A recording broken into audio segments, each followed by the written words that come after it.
He shaped the sound of a generation without ever becoming its pin-up boy. While others stood in front of flashing cameras and screaming crowds, he stayed behind the glass, quietly constructing the soul of the music itself. From silent studios in Stockholm to the biggest stages on Earth, Benny Andersson lived through the rise, the unraveling, and the rebirth of one of pop music's most iconic bands. But the story he's only recently begun to tell isn't about disco balls, glittering jumpsuits, or chart records. It's about exhaustion, regret, fractured love, and the painful silence that followed the applause. After decades of speculation, Benny finally spoke, and what he revealed was deeper, sadder, and far more human than anyone ever expected. Long before the world danced to Dancing Queen or quietly unraveled to The Winner Takes It All, Benny Andersson was already shaping the invisible foundation of what would become one of pop music's most enduring legacies. He was born on December 16, 1946, in the Vällingby district of Stockholm, into a working-class family where music wasn't a dream of fame, but a respected tradition. His father was a civil engineer. His grandfather, a self-taught musician, introduced him to the accordion when he was just 6 years old. That small, humble instrument opened a door that would never close. Melody and harmony became part of his inner language. Unlike many young musicians, Benny wasn't driven by the need to be seen. He wasn't interested in applause. What fascinated him was how music worked, its structure, its emotional mathematics, the way a single chord change could alter how a listener felt. He taught himself piano by ear, able to reproduce melodies after hearing them once or twice. By the age of 10, he was performing at school concerts and family gatherings, not as a showman, but as someone who seemed to understand music on an instinctive level. In 1964, at just 18 years old, Benny joined a rising Swedish rock band called Hepstars, often referred to as the Swedish Beatles. Almost overnight, their sound matured. With Benny writing songs like Sunny Girl and Wedding, the band began topping Swedish charts. His role quickly expanded beyond songwriting. He became deeply involved in arrangements, studio techniques, and live performance structure. Quietly, without demanding attention, he became the band's musical backbone. Then came a night in 1966 that would change everything. At a party hosted by mutual friends, Benny met Björn Ulvaeus, a member of the folk pop group the Hootenanny Singers. The two bonded instantly over harmony, composition, and detail. That evening turned into an impromptu jam session, and by the end of it, something undeniable had formed. They didn't just like each other's music. They understood how each other thought. Over the next few years, Benny and Björn began writing together constantly. They experimented with styles, structures, and genres, composing songs not only for themselves but for other Swedish artists. Their partnership worked because of contrast. Benny was the emotional architect, building melodies that carried unspoken weight. Björn was the reflective lyricist, grounding those emotions in words. Together, they created balance. By the early 1970s, that partnership expanded into something larger. Benny and Björn were romantically involved with two singers, Agnetha Faltskog, already a successful solo artist, and Annifrid Lyngstad, a jazz-trained vocalist with a powerful, expressive alto voice. Their first group name was long and awkward. Björn and Benny, Agnetha and Annifrid. The name didn't work, but the chemistry did. After failing to win Sweden's Eurovision selection in 1973, they returned the following year with a song called Waterloo. The performance was bold, theatrical, and unforgettable. It won the 1974 Eurovision Song Contest and instantly turned the group into international stars. Soon after, they shortened their name to something simple and unforgettable, ABBA. From that moment on, Benny Andersson wasn't just a pop musician. He became a sonic architect. Every ABBA song was treated like a carefully constructed world. Benny layered instruments with precision, sculpted vocal harmonies, and experimented with synthesizers years before they became mainstream. In the studio, he was known for relentless patience, sometimes spending days refining a single harmony until it felt emotionally right. He wasn't chasing trends. He was chasing something timeless. While Agnetha and Annie Frid dazzled audiences in matching costumes and Bjorn wrote clever, bittersweet lyrics, it was Benny who shaped the emotional undercurrent of ABBA's sound. His signature style blended brightness with melancholy, a distinctly Scandinavian sadness hidden beneath perfect pop melodies. Songs like Fernando, Knowing Me, Knowing You, and Chiquitita carried that duality. On the surface, they were joyful, catchy, and polished. Beneath that surface, they carried longing, regret, and quiet heartbreak. ABBA didn't just make people dance. They made people feel things they couldn't quite explain. But while ABBA's success exploded worldwide, something inside the band was slowly unraveling. The collapse didn't come suddenly. It came quietly, like a structure weakened by time rather than destroyed by force. In 1979, the first visible crack appeared when Bjorn and Agnetha divorced. It was deeply personal, but the band chose to continue professionally. They recorded Super Trooper, and while the album retained ABBA's signature sound, something had changed.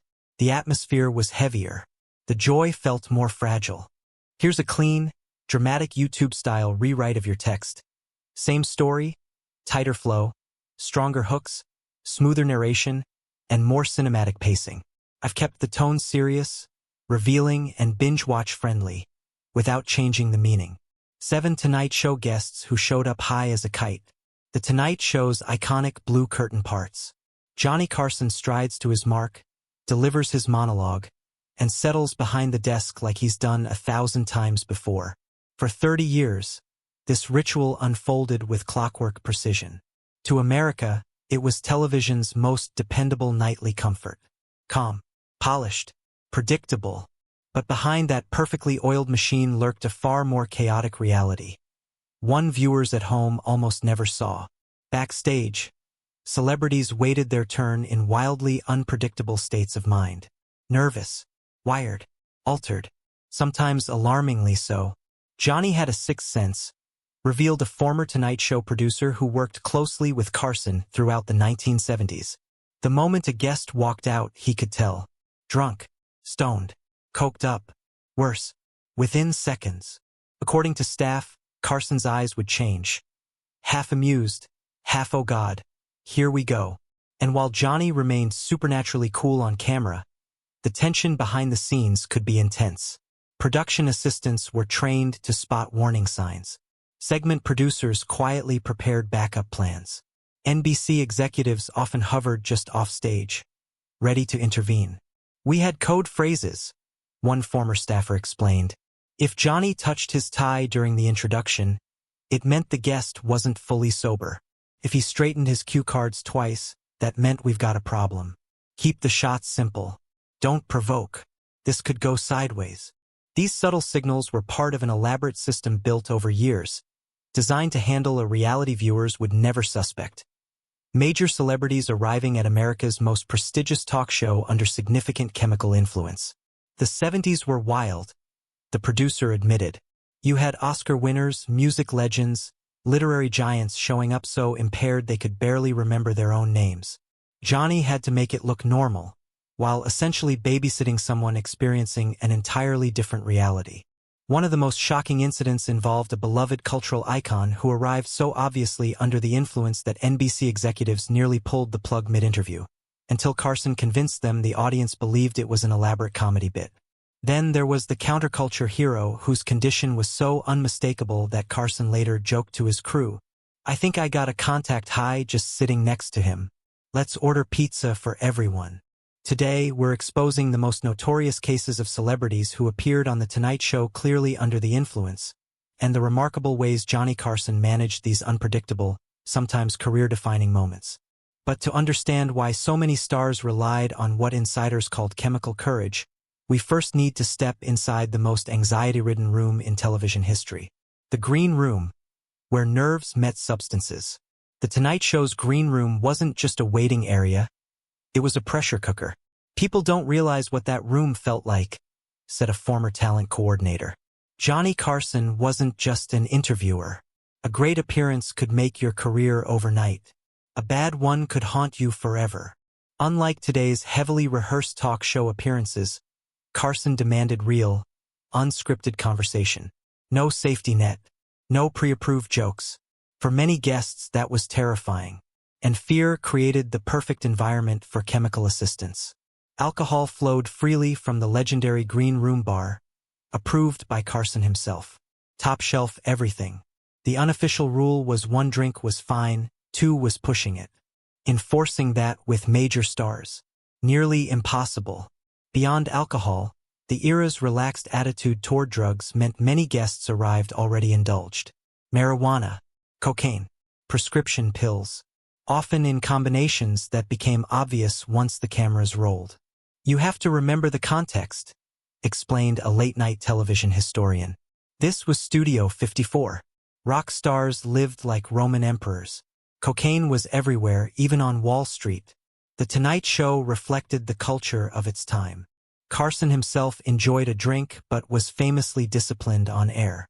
That contrast created a fascinating dynamic when guests didn't show the same restraint. Johnny could instantly adjust, said a former producer. If someone was a little loose, he'd guide them gently. If they were impaired, he simplified questions, shortened segments, and made it all feel effortless.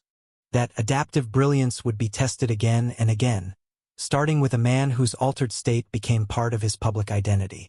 George Carlin, the working stoner. By the early 1970s, George Carlin had transformed himself, from clean-cut comic to counterculture icon.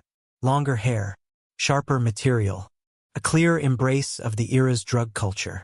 He showed on The Tonight Show. He riffed like a genius and grinned like a stoner, recalled a longtime camera operator. There was no mystery. George wasn't hiding anything. That glazed look, it was part of the brand. Carlin appeared on the show more than 130 times, making him one of Carson's most trusted guests. Yet despite that, Carson never chose him as a guest host, an honor given to many other comedians. Johnny loved George, said a former Tonight Show writer. But reliability mattered. Johnny knew George's lifestyle. 90 minutes of live television was a different beast. What set Carlin apart from others was functionality. He wasn't incoherent or erratic, just unmistakably relaxed. We called him a functioning herbalist, one staffer joked. The weed didn't dull him. It was part of his creative process. Carson adjusted accordingly. He asked Carlin open-ended questions, then leaned back and let him roam. Johnny knew exactly what he was doing, said the producer. He tossed George a topic and let the stream of consciousness unfold. Some of the best moments came from that. Carlin later confirmed it himself, writing, "Was I usually stoned during my Carson spots in the 70s?